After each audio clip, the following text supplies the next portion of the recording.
తెలంగాణ రెండవ రాజధాని వరంగల్ తరచూ మునిగిపోతూ ఉంది.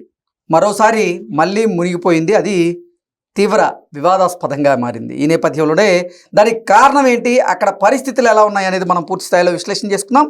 ప్రస్తుతం మనతో పాటున్నారు ప్రముఖ రాజకీయ విశ్లేషకులు, ప్రముఖ సీనియర్ జర్నలిస్ట్ సిఎస్ రావు గారు. వారితో మాట్లాడదాం. సార్ నమస్తే. సార్ నమస్తే. తెలంగాణ రెండవ రాజధానిగా చెప్పుకునేటువంటి వరంగల్ తరచూ మునిగిపోతూ ఉంది. ప్రస్తుతం కూడా మునిగిపోయింది. ఏంటి అసలు ఆ మునిగిపోవడానికి గల కారణం ఏంటి? ప్రస్తుతం అక్కడ పరిస్థితి ఎలా ఉంది? అసలు ఏం జరుగుతుందంటే ఏం చెప్తారు సార్? ఇప్పుడు వరంగల్ కొద్దిపాటి వర్షం వస్తేనే మునిగిపోతుంది. ఇప్పుడు గతంలో బీఆర్ఎస్ పార్టీ ఉన్నప్పుడు వరంగల్ మునిగిపోయింది, కార్లు కొట్టుకోమని బైకులు కొట్టుకోమని. హైదరాబాద్ మునిగిపోయింది, కార్లు కొట్టుకోమని బైకులు కొట్టుకోమని. దీని అంతటికి కారణం ఏంటి? రేవంత్ రెడ్డి గారు చెప్తున్న దాని ప్రకారం ఏమాత్రం రోడ్లకు సంబంధించినటువంటి విడ్త్ లేకుండా హై రైజెస్ బిల్డింగ్లకి పర్మిషన్ ఇవ్వటం, తర్వాత డ్రైనేజీ కెపాసిటీ తగ్గ డ్రైనేజ్ లేకపోవటం, ఈ కారణంగానే ఈ మునిగిపోతున్నాయి. వాటర్ వెళ్ళకపోవటం, వర్షాలు వచ్చినప్పుడు ఈ కారణంగా హైదరాబాదు మునిగిపోతుంది, అలాగే వరంగల్ మునిగిపోతుంది. ఒకప్పుడు దీన్ని ఇస్తాంబుల్ చేస్తానని చెప్పి కేసీఆర్ గారు చెప్పారని చెప్పి రేవంత్ రెడ్డి గారు గుర్తు చేస్తూనే ఉన్నారు. అయితే అలాంటి పరిస్థితి నుంచి బయట పడేయటానికి, హైదరాబాద్ని వర్షాలు వచ్చినప్పటికి కూడా ఏం కాకుండా సురక్షితంగా ఉండటానికి హైడ్రాల్ అనేటువంటి ఒక వ్యవస్థను పెట్టి ఆక్రమణలు తొలగించి, ఈ నాలాల మీద ఉండేటువంటి ఆక్రమణ తొలగింపజేసి మూసీని ప్రక్షాళన చేసే కార్యక్రమాన్ని ఆయన చేపట్టారు.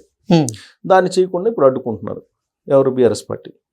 మీరు ఓటేస్తే కనుక జూబ్లీహిల్స్లో ఉప ఎన్నికల్లో మీకు బుల్డోజర్ వచ్చి మిమ్మల్ని కొట్టేస్తుందని చెప్పి ప్రచారం చేస్తున్నారు. మరి ఒకవేళ రేవంత్ రెడ్డి గారు కూడా కామ్గా ఉంటాడు అనుకోండి, ఆక్రమణలు తీయకుండా, నాలాలు తీయకుండా, నాలాల మీద ఉండే ఆక్రమణలు తీయకుండా ఆపేస్తాడు అనుకున్నాం. వర్షాలు పడితే వాళ్ళకి ప్రాణగండం ఏర్పడుతుంది. అప్పుడు బాధ్యత ఎవరు తీసుకుంటారు? ఇప్పుడు మనం కళ్ళెదుట మనం చూసాం కదా, గత 3-4 సంవత్సరాల నుంచి హైదరాబాద్లో కార్లు కొట్టుకుపోయిన దృశ్యాలు చూసాం కదా, మనుషులు మ్యాన్ హోల్లో కొట్టుకుపోయినటువంటి సంఘటనలు మనం విన్నాం కదా. మరి దానికి ఏమంటారంటే కేసీఆర్ గారు ఏమంటారు, ఇది క్లౌడ్ బర్స్ట్ అన్నాడు అప్పుడు. ఆ తర్వాత మొన్న ఈ మధ్య కూడా వచ్చింది కదా, అప్పుడంటే క్లౌడ్ బర్స్ట్ ఆయన టైంలో. మరి ఇప్పుడు మొన్న కూడా వచ్చినప్పుడు కార్లు బైకులు కొట్టుకుపోయినాయి. ప్రతిసారి ఎందుకు ఈ పరిస్థితి వస్తుంది? ఈవెన్ నిన్న జస్ట్ 1 hour వర్షం కురిసింది, మొత్తం రోడ్లలో మొత్తం వర్షంతో జామ్, మొత్తం చెరువులు అయిపోయినాయి హైదరాబాద్ రోడ్లు. ఎందుకు ఆ పరిస్థితి వచ్చింది అంటే ప్లానింగ్ లేకపోవటం. సేమ్ ఇలాంటి సిచ్యువేషన్ వరంగల్లో ఉంది. వరంగల్లో కూడా ఇప్పుడు కురుస్తున్నట్టు వర్షాలు, ఇప్పుడు మామూలుగా కురుస్తున్నట్టు చిన్నపాటి వర్షాలకే వరంగల్ మునిగిపోయింది. వాళ్ళ ఫోటోలు వస్తున్నాయి కదా సోషల్ మీడియాలో, వరంగల్ మునిగిపోయిందని. అంతకుముందు మునిగిపోయింది, ఇప్పుడు కూడా మళ్ళీ మునిగిపోయిందని చెప్పి వస్తుంది. మరి ఎందుకు వస్తుందంటే ప్లానింగ్ లేకపోవటం, సరైనటువంటి ప్లానింగ్, సరైన డ్రైనేజ్ సిస్టమ్ లేకపోవటం, సరైనటువంటి విధంగా టౌన్ ప్లానింగ్ లేకపోవటం అనేది దీనికి కారణం. పైగా ఈ మధ్యకాలంలో వరంగల్ మీద ఒక పెద్ద ఎత్తున హైప్ చేశారు. ఎవరు? పొంగులేటి శ్రీనివాసరెడ్డి గారు, మంత్రి రేవంత్ రెడ్డి గారు, వీళ్ళందరూ ఒక హైప్ చేశారు, బాగా హైప్ చేశారు. ఏం హైప్ చేశారు? తెలంగాణకి రెండో రాజధాని వరంగల్లో అని చెప్పి అన్నారు. ఆ టైంలో రకరకాలుగా దాని మీద వాళ్ళు ఇచ్చిన స్టేట్మెంట్ మీద రకరకాలుగా విశ్లేషణలు వచ్చాయి. ఎందుకు మరి వరంగల్ రెండో రాజధాని అన్నప్పుడు హైదరాబాద్ పరిస్థితి ఏంటి? ఎందుకు వరంగల్ని రెండో రాజధానిగా ప్రచారం చేస్తున్నారు? ఎందుకు రెండో రాజధానిగా చెప్తున్నారు? కొండా సురేఖ గారు కానీ, లేదంటే రేవంత్ రెడ్డి గారు కానీ, లేదా పొంగులేటి శ్రీనివాసరెడ్డి గారు కానీ, వీళ్ళు ఏం చెప్తున్నారు? రెండో రాజధాని తెలంగాణకి కరీంనగర్, వరంగల్ అని చెప్తున్నారు. మరి ఈ స్థాయిలో, హైదరాబాద్ స్థాయిలో అక్కడ డెవలప్ కావాలి, ఐటీ కంపెనీలు కూడా అక్కడ తరలించాలని చెప్పేసి ఇప్పుడు కాదు, బీఆర్ఎస్ పార్టీ ఉన్నప్పుడే Tier 2 కిందకి మేము షిఫ్ట్ చేస్తున్నాం అని చెప్పారు. అంటే దీని అర్థం ఏంటి? కేంద్ర ప్రభుత్వం ఏదో చేయబోతుంది హైదరాబాద్ని అనేది. ఇప్పుడు మనం ఢిల్లీలో చూస్తే, ఢిల్లీలో పరిస్థితి ఏంటి? ఇవాళ ఎమర్జెన్సీ అనౌన్స్ చేశారు, ఇవాళ హెల్త్ ఎమర్జెన్సీ అనౌన్స్ చేశారు. ఇది పొల్యూషన్ ఎక్కువైపోయి డేంజర్, హై లెవెల్ డేంజర్కి వెళ్ళిపోయింది అక్కడ వాతావరణం. దాంతో ఇప్పుడు ఎమర్జెన్సీ అనౌన్స్ చేశారు. అంటే ఢిల్లీలో ఉండే పరిస్థితి లేదు. మరి ఆల్టర్నేటివ్ రాజధాని అయితే కావాలిగా ఢిల్లీకి. అంటే పార్లమెంట్కి మనం ఆల్రెడీ సరే అక్కడ ఒక సెషన్ పెట్టుకున్నా కానీ, రెండో సెషన్ అయితే ఇక్కడ ఎక్కడన్నా పెట్టుకుంటే పొల్యూషన్ ఉండే టైం 180 రోజులు పొల్యూషన్ ఉండేటువంటి రాజధాని ఢిల్లీ. ఆ 180 రోజులు ఉండటానికి నివాస యోగ్యం కాదు అని చెప్పి చెప్తున్నారు సైంటిస్టులు, చెప్తున్నారు. పొల్యూషన్ కంట్రోల్ బోర్డే చెప్తుంది. మరి ఆ 180 రోజులు ఎక్కడ ఉండాలి రాజధాని? అంటే హైదరాబాద్లో పెట్టుకుంటే బాగుంటుంది అనేది చాలా కాలంగా చర్చ జరుగుతుంది. దానికి సంబంధించి బీజేపీలో కూడా వాళ్ళ ప్రతిపాదన ఉంది. మరి అది మార్చినప్పుడు, దేశ రెండో రాజధాని హైదరాబాద్ మార్చినప్పుడు తెలంగాణ రాజధాని ఏది అనే క్వశ్చన్ చాలా రోజుల నుంచి వినపడుతుంది. సో అప్పుడు అప్పటికప్పుడు షిఫ్ట్ అవ్వాలంటే కష్టం కాబట్టి ముందుగానే వరంగల్ని రాజధానిగా చేసుకుంటున్నారా, ఆ ప్లాన్లో ఉన్నారా గత ప్రభుత్వం నుంచి ఈ ప్రభుత్వం వరకు అనేది ఒకటి. ఈ మధ్యకాలంలో రేవంత్ రెడ్డి గారు ఫ్యూచర్ సిటీ అంటున్నారు.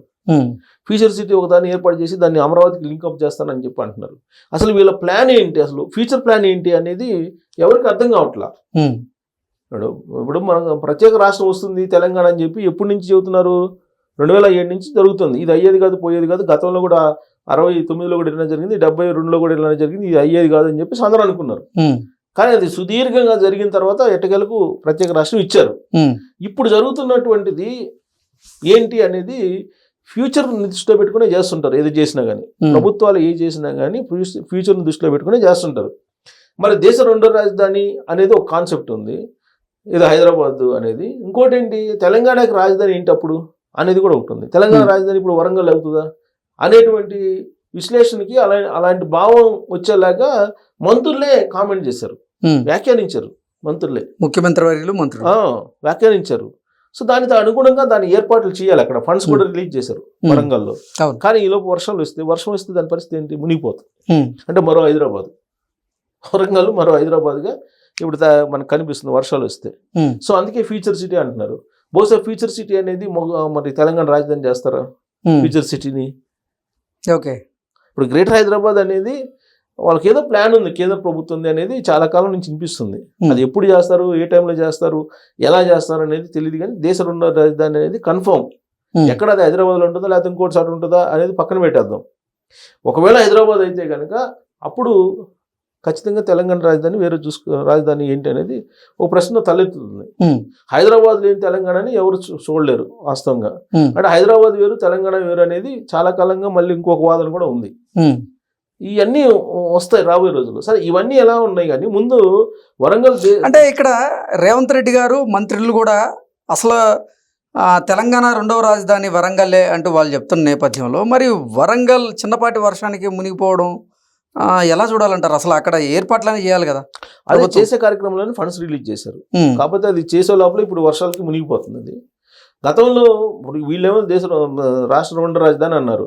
ఒకవేళ ఆ మాట అనకపోయినప్పటికీ కూడా 2 టైర్కి మేము ఎక్స్పాండ్ చేస్తున్నాం అని చెప్పి ఆల్రెడీ బీఆర్ఎస్ పార్టీ వాళ్ళు కూడా చెప్పారు. గతంలో ఒక నినాదం కూడా వచ్చింది, కేవలం జంట నగరాల్లో మాత్రమే హైడ్రా కాదు వరంగల్ కూడా రావాలని చెప్పి చెప్పారు. ఇదంతా కూడా బీఆర్ఎస్ పార్టీ ఏదైతే చేసిందో దాన్ని క్యారీ చేస్తున్నారు కాంగ్రెస్ పార్టీ వాళ్ళు. కాకపోతే వాళ్ళు మాట్లాడినటువంటి మాటల తీరు వేరు, వీళ్ళు మాట్లాడే తీరు వేరు తప్పితే ఎయిమ్ ఒకటే, ఇద్దరిది రెండు పార్టీలు ఎయిమ్ ఒకటే. ఇప్పుడు హైడ్రా అనేది పెట్టారు అంతే పేరు, కానీ మూసీ ప్రక్షాళన ఎవరు ప్రారంభించింది? అసలు కేసీఆర్ ప్రారంభించారు. కేసీఆర్ గవర్నమెంట్ ప్రారంభించింది. కేసీఆర్ మళ్ళీ 3వ ముఖ్యమంత్రి వచ్చినా కానీ ఖచ్చితంగా మూసీ మీద ఉన్నటువంటి మొత్తం ఆక్రమణలు తొలగించేసింది వాళ్ళే. రేవంత్ రెడ్డి అన్నా కానీ, రేవంత్ రెడ్డి గవర్నమెంట్ అన్నా కానీ చూసి చూడనట్టు ఏదో అక్కడక్కడ తీసేస్తుంది. కానీ కేసీఆర్ గారు 3వ ముఖ్యమంత్రి అయినట్టయితే కనుక మొత్తం బుల్డోజర్ కొట్టి అవతల పడేసింది వాళ్ళే. ఆల్రెడీ దానికి సంబంధించిన ఆడియో కూడా ఉంది, ప్రచారం కూడా చేశారు బస్తీలకు వెళ్ళి వాళ్ళు, బీఆర్ఎస్ పార్టీ వాళ్ళు. సో కాబట్టి ఇప్పుడు 2020 విజన్ ఏదైతే ఉందో చంద్రబాబు నాయుడు గారిది, ఆ విజన్లోనే నడుస్తున్నాయి. అప్పటి నుంచి కూడా కాంగ్రెస్ వచ్చినా, కాంగ్రెస్ తర్వాత టీఆర్ఎస్ వచ్చినా, టీఆర్ఎస్ తర్వాత బీఆర్ఎస్ వచ్చినా, బీఆర్ఎస్ తర్వాత కాంగ్రెస్ వచ్చినా, ఏది వచ్చినా సరే అదే నడుస్తుంది. ఏది 2020 చంద్రబాబు నాయుడు గారి విజనే నడుస్తుంది. ఇప్పుడు వీళ్ళు రెండో రాజధాని అంటున్నారు కానీ బట్ బీఆర్ఎస్ పార్టీ వాళ్ళు ఆల్రెడీ వరంగల్ మనం తయారు చేసుకోవాలి అనేటువంటి యాంగిల్లో అప్పుడు వరంగల్ మీద కాన్సన్ట్రేషన్ చేసి వరంగల్లో ఒక మాస్టర్ ప్లాన్ తయారు చేశారు. అక్కడ కూడా ఇప్పుడు ఆమ్రపాలి గారు లాంటి కొంచెం డైనమిక్ ఐఏఎస్ని కూడా వేశారు వరంగల్కి వేసి మాస్టర్ ప్లాన్ తయారు చేసి హైదరాబాద్ని మించేలాగా, హైదరాబాద్ని తలదన్నేలాగా తయారు చేయాలని చెప్పి అనుకున్నారు. అనుకొని కొన్ని వరంగల్ రోడ్లో మీకు అబ్జర్వ్ చేస్తే ఐటీ కంపెనీలు అక్కడ తరలించారు. చాలా కంపెనీలు అక్కడ ఉన్నాయి ఇది వరంగల్ రోడ్లో. కాబట్టి ఏదో మాస్టర్ ప్లాన్ అయితే ఉంది. అది ఇంప్లిమెంట్ చేసే లోపల ఈ మునిగిపోవడాలు ఇవన్నీ మనం చూడాల్సిందే. Okay sir, thank you so much. Thank you.